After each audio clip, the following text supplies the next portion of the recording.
เหมือสูงค่าเป็นนักผู้ปันแห้งจุ่มข่าวผู้ที่เขากระดังเสงในโครงการในการหากินเล่งต้องอำเมินกันเสตาการเพอก็มีการขันตอนตามมันในเพอเตรียมเทงไลอันกำนำหันถึงว่าการผูกซ้อมเป็นการหากินเล่งต้องอันง่ายสุดในนั้นก็ป้อมหูลองหูตังมันสีอิดอำมาผูกหางแมนจอมกาลาติสาจอมลอกจอมลายมันจึงตีหื้อหลายตีซุ่มหลายกวย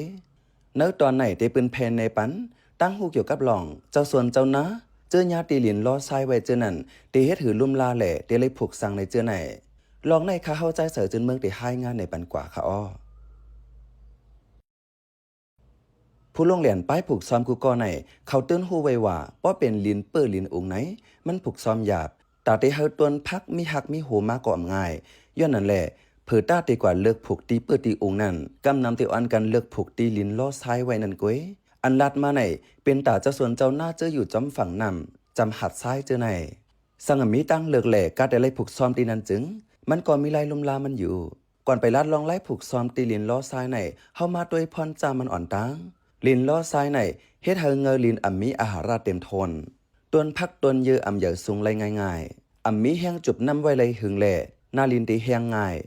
สังว่าเสลินปุยก่อลินซ้ายในเตอำจุบไว้ไล่หึงเสเตจังซุ่มเตือนล้างก้วยกาเนื้อลองจานั่นสังมอเฮ็ดหมอหาก่อซ้ำจังไล่ลองหลีเหมือนกันสังว่าตีผูกอองตีลินล้อซ้ายไว้จนนั้นแต่เฮ็ดจอมหนังปาไดไหน1เฮาเสิร์ปันทัดออร์แกนิกลินล้อซ้ายอันว่าในมันเตจังเข้าเป้าไว้ซ้ายกูแสนซ้ายล้มหมักหินเล็กๆอ่อนเหื่อมนั้นซ้ายอันเป็นพองเล็กๆอ่อนเจในเกาะเตป้าซ้ายเลยหินเจนั่นแต่มันเตมีทัดเงาลินลีอำง่ายมีก่อเตกำย้อนนั้นตาให้ลินซ้ายเจไหนป้อเตกุ้มไหลตวนพักกูแสนจึงโลเสิร์ปันทัดออร์แกนิกนังฮือเดเลยทัดออร์แกนิกนั่นโลเสิร์ปันควยเตึกเลินอันฝ่ายมันห้องวัดดิจิสาเลยเสิร์ปันเปิกหมักอุ้นหมักเป้าเสิร์ปันเต้าแหงเจียมเจไหน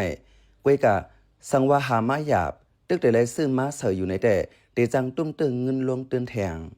งไล่หนึ่งแต่เอาขี้ลินขี้เงาต่างตีมาเสิร์ปันเหือมนั้นเอาขี้สัตว์อันเล่งจอมเฮินเยมาเสิร์ปันก็ไหลกำนำเตเจอขี้โวหางายเซิร์เฮาเอามาถอกเสิร์ตั้งนามันเฮามีหมอก3-4 นิ้วในสิเฮาเอาเสมเผือแข้งเจไหนย้ายขุดคนรอกันจอมนาลินนั่นเฮาตั้งนาลินมีถึง6-8 นิ้วใน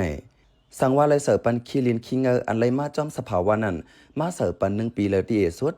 ตั้งนามันหมอก2 นิ้วในจึงเตให้ลินไซในมีทัดออร์แกนิกนำมาอะไรเหมือนกัน2เจ้าตื้อทัดไบโอชาอันว่าในเป็นทัดอันไรมาตีเผาต้นไม้อันมีทัดออร์แกนิกเตง่ายเหมือนฐานกวยสังว่าเอาลอดตีลินไซนั่นจึงเตให้เธอทัดลินลีมากขึ้นตาเฮลินลีในเสเตเจ้าทัดไบโอชาล้วนเหลือแสนเหลียวก็เตไปไล่ย้อนว่าไบโอชาในเตจังจุบเอาน้ำแหล่ล่มไว้นำเสตาเตขึ้นแผ่ปันต้นพักซ้ำเตเทิงย้อนนั้นอ่อนตั้งไปเจ้าทัดไบโอชาหมอก10 วันในเฮาเสิร์ปันเงาลินแลลินปุ๋ยไว้อ่อนตั้ง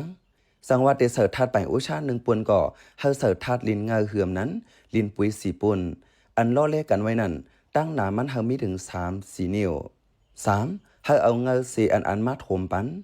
สังว่าเอาลินเงา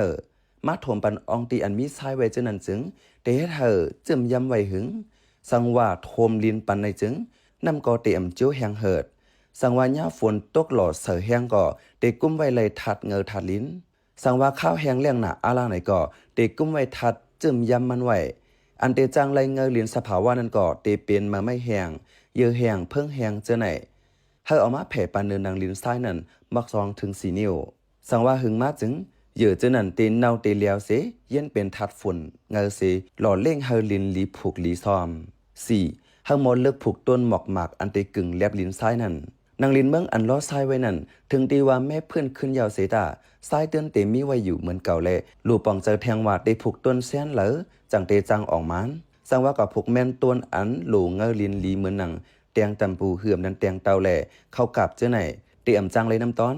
เสอลินปุยเสอทัดออร์แกนิกมันอยู่ก่อเตือนเตหลูลินปุยอยู่แทงดังน้ำกำนำแต่ไล่หันต้นแสนอันไล่ขุดเอาโหมันกินนั่นเตเมียนกันตั้งลินล้อซ้ายในเตพุยลีเตยายง่ายแหละเตเธอพักเจออันไล่กินโหกินหักมันเจ้าไหนเตโจเหยาทวนลีหลูผูกพักเจิงหนังพักปึกโหเหลียงพักปึกโหขาวแตงพักสมุงขาวอาลูพักมีเจมเจอไหน5โลเซอร์เจอฮดนำปันลินล้อซ้ายไหนตื้นอ่ำจุบนำไว้หึงอยู่ยาว ย้อนนั้นสั่งว่าผูกพักไว้จึงหาใกล้ฮดนำปันฮดเฮาจึมเข้าในหนังลิน1 ถึง 2 นิ้วสั่งว่าตีผูกซ้อมไว้นั้นซ้ำกว้างขวางหนาอาลาจึงเจ้าเคืองเสียดนำ drip line irrigation system อันเฮ็ดเฮานำผูออกหางกวยอำตาบโหลดเต็กเอากว่าฮดกูเจงเครื่องมางอันยังตั้งเข้าย้ำไว้เลยว่าเตฮดมือละแหล่เตกึดมือไหลลูกก่อน6เตเลยใจลินปุ๋ยเฮาแมนไลมันลินล้อซ้ายไหนเตเฮ็ดเฮานำโจแหงเหิดกว่ากวยมกะถัดลินปุ๋ยก็มันจังเฮ็ดเฮาโจแหงเหิดกว่าเหมือนกันย้อนนั้นหนังฮือลินปุ๋ยอันเสาไว้นั่นปอตีอำโจแหงเหิดกว่าเลยง่ายๆนั่นตักโหลดเสงไงลินปัน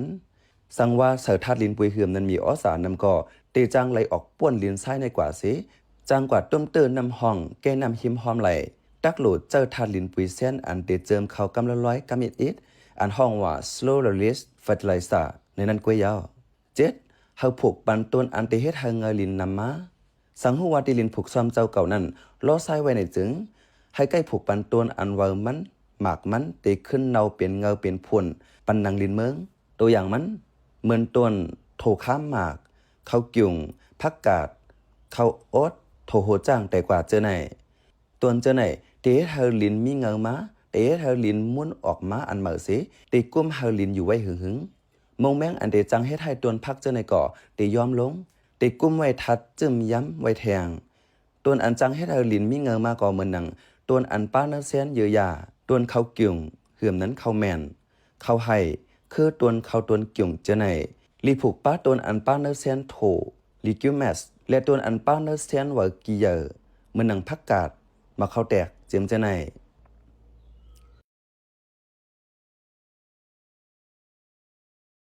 ข้าวเป็นใจเสือจืนเมืองขาวปันแห้งไล่การพอดคาเทาคาเลยยินโจมอย่างนำอยู่ขาวเมือสูงค่า